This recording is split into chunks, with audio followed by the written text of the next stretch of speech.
할렐루야. 6월 3일 토요일입니다. 디도서 말씀 3장 1절부터 15절까지 말씀을 읽고 은혜 나누도록 하겠습니다. 너는 그들로 하여금 통치자들과 권세 잡은 자들에게 복종하며 순종하며 모든 선한 일 행하기를 준비하게 하며 아무도 비방하지 말며 다투지 말며 관용하며 범사의 온유함을 모든 사람에게 나타낼 것을 기억하게 하라.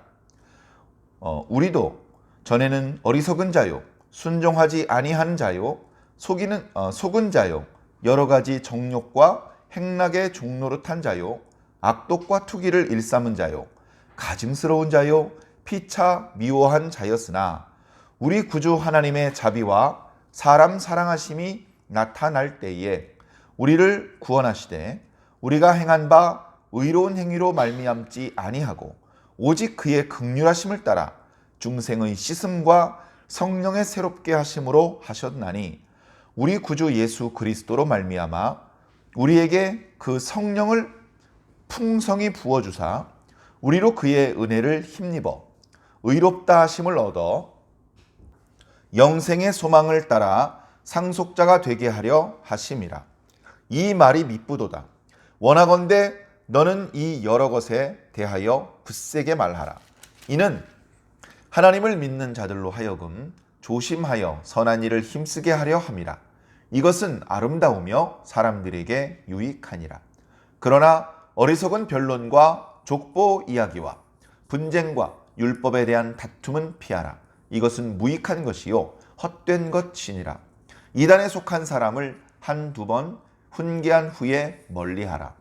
이러한 사람은 네가 아는 바와 같이 부패하여 스스로 정죄한 자로서 죄를 짓느니라.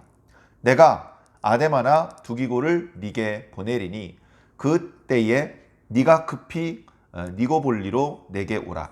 내가 거기서 겨울을 지내기로 작정하였노라. 율법 교사 세나와 및 아볼로를 급히 먼저 보내어 그들로 부족함이 없게 하고 또 우리 사람들도 열매 없는 자가 되지 않게 하기 위하여 필요한 것을 준비하는 좋은 일에 힘쓰기를 배우게 하라. 나와 함께 있는 자가 다 네게 무난하니 믿음 안에서 우리를 사랑하는 자들에게 너도 무난하라. 은혜가 너희 무리에게 있을지어다. 아멘. 자, 이렇게 조금은 아쉽게 디도서 말씀이 마무리가 됩니다. 어쩌면 우리가 사도 바울이 디도에게 하는 그 말을 통해서 우리의 신앙을 돌아볼 수 있고 또 우리를 향하신 주님의 사랑을 간접적으로 엿볼 수도 있었는데 조금 이렇게 간략하게 마무리가 되고 있습니다. 길게 글을 쓰는 데는 그만한 이유가 있는 것이고 짧게 글을 쓰는 데에도 그만한 사정이 있는 것이겠죠. 어쨌든 우리는 성경이 말씀하시는 데까지 갔고 성경이 멈추는 곳에서 함께 멈추어야 할 것입니다. 자, 오늘 말씀을 살펴보겠습니다. 너는 그들로 하여금, 너는 디도죠. 그들은 그 크레타 섬에 있는 성도들입니다. 자, 그들로 하여금 어쩌고 저쩌고를 2절 마지막 부분에 기억하게 하라 이렇게 말씀하고 있습니다. 자, 이런 내용을 미루어 보았을 때 아마 1절과 2절의 내용은 과거 바울 사도가 크레타 섬에 있는 동안에 그곳 성도들에게 가르쳤던 내용인가 보다. 그 내용을 잊어먹지 말고 계속해서 기억하고 실천하게 만들어라. 그런 뜻입니다. 그래, 그 내용을 살펴보면 이렇게 원문을 이렇게 자세히 살펴보면 동사 6개가 분사 형태로 이렇게 설명되고 있습니다. 자, 그런데 그것을 큰 의미로는 3가지 정도의 의미로 우리가 살펴볼 수 있을 것 같습니다. 첫 번째는 세상 통치자들에게 복종하라는 것입니다. 순종하라, 또 복종하라, 이렇게 2번 단어가 나오고 있습니다만 이제 같은 분류로 의미를 묶어볼 수 있겠죠. 자, 우리는 어저께 말씀 묵상을 통해서 하나님께서 당신의 백성들에게 자신의 시대를 살라, 자신이 현재 처하고 있는 환경, 상황, 그 시대를 살라, 그것이 하나님의 뜻이라는 말씀을 드렸습니다. 그리고 성도들이 맞닥뜨리고 있는 그 세상은 다름 아닌 악한 세상이다. 세상은 악하다. 세상은 정의롭지도 못하고 깨끗하지도 못하다. 그러나 너희는 그 세상 밖으로 빠져나와야 되는 것이 아니다. 깨끗한 세상으로 옮겨가는 것이 아니고 계속 그 더러운 세상 속에서 살아야 한다. 그럼에도 불구하고 너희는 더러워져서는 안 되고, 그럼에도 불구하고 그 악한 세상 속에서 너희들은 선한 일을 열심히 해야 된다. 그게 본래 하나님의 백성이 사는 방법이다. 그런 가르침을 주셨습니다. 자, 그렇다면 오늘 말씀 1절에 세상 통치자들은 어떤 사람들일까요? 선한 사람들일까요? 악한 사람들일까요? 이렇게만 묻는다면 당연히 그들은 악한 사람들입니다. 하나님처럼 공명정대하지 못하고 공명정대한 척 가장하지만 사실은 그리 정의롭지 못한 사람들이 대부분입니다.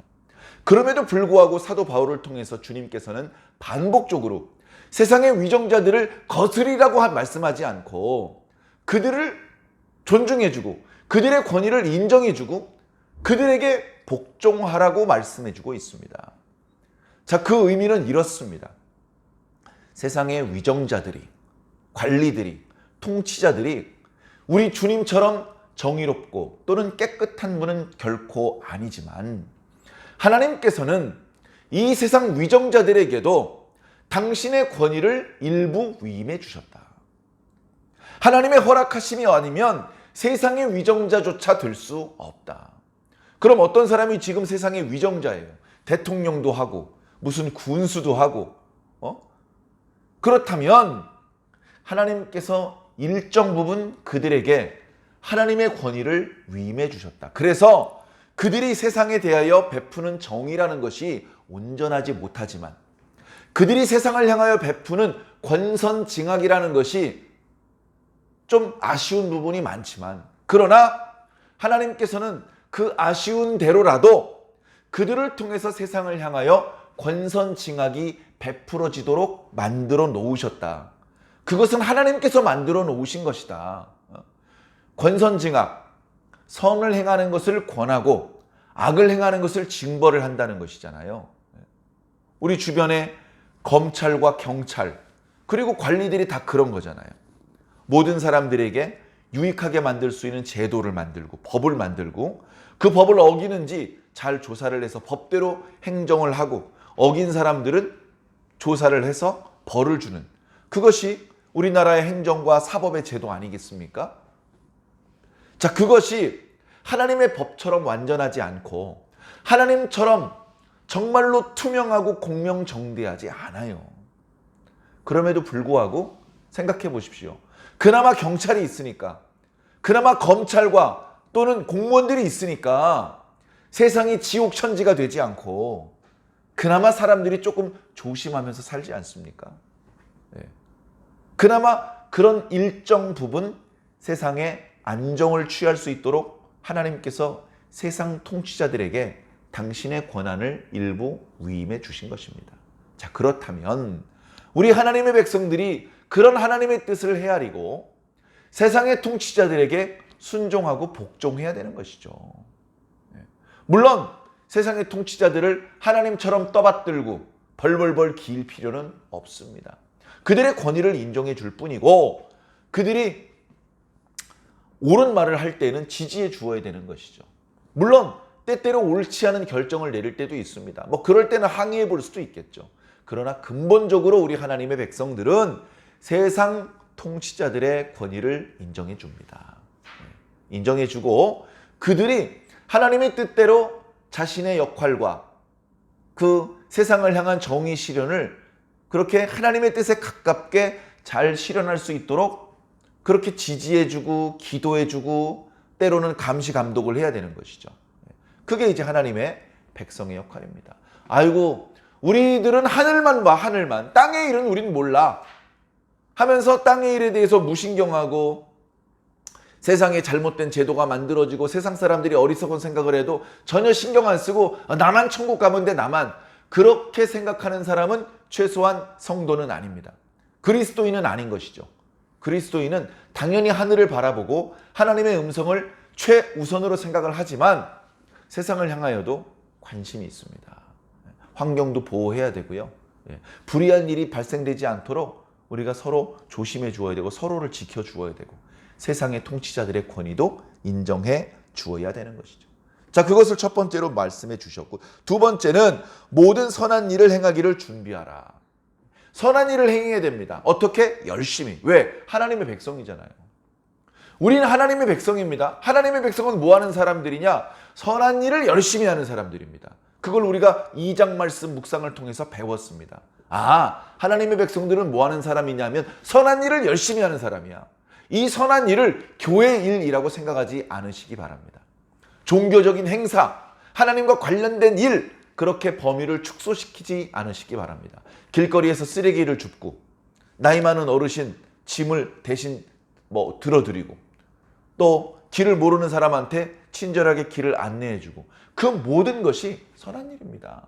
큰 선한 일, 작은 선한 일 가리지 말고 내가 할 수 있는 선한 일에 대해서는 최선을 다해서 열심히 열정적으로 해야 됩니다. 아, 나 오늘 3개 했어. 더 안 할래. 그래서 할 수 있는데 일부러 안 할 필요가 없습니다. 하나님의 백성은 최선을 다해서 선한 일을 열심히 해야 됩니다.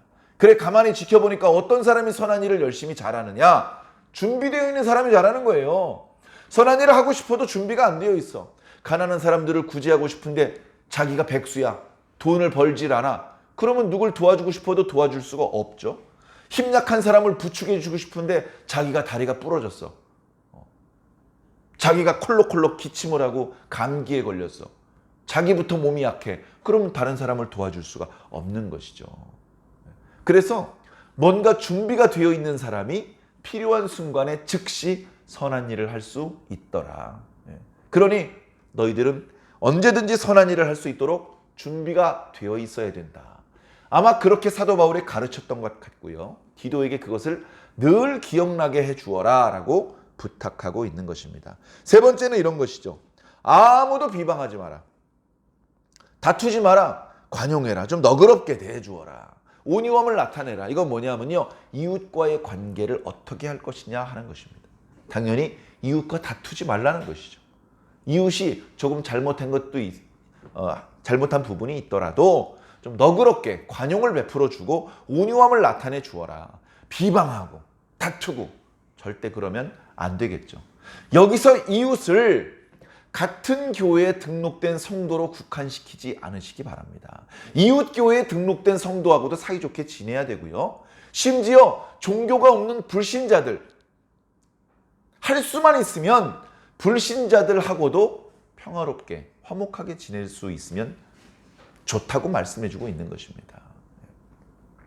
자, 그래서 저는 사이좋게 지내고 싶은데요, 저놈이 아주 성질이 더러워서 어쩔 수 없었어요. 그래서 다퉜어요. 이러지 말고 옆에 있는 사람들이 너그럽게 온유하게 나올 때까지 기다리지 말고 상대방에게 책임을 전가시키지 말고 그저 내가 진실되게 내가 잘하면 지금보다는 훨씬 더 좋아질 수 있다. 그런 것들을 기억해 주시기 바랍니다. 의외로 사도 바울이 성도들에게 예수님 잘 믿어야 된다. 믿어야 구원받을 수 있는 거야. 이런 방향으로 말씀하시지 않고 디도서에서는 우리 믿는 사람들이 신앙을 떠나서 일상을 살 때에도 잘 살아야 돼. 일상생활도 잘 살아야 돼. 비방받는 일을 하면 안 돼. 항상 신중하고 항상 의롭고 항상 경건하게 살아야 돼.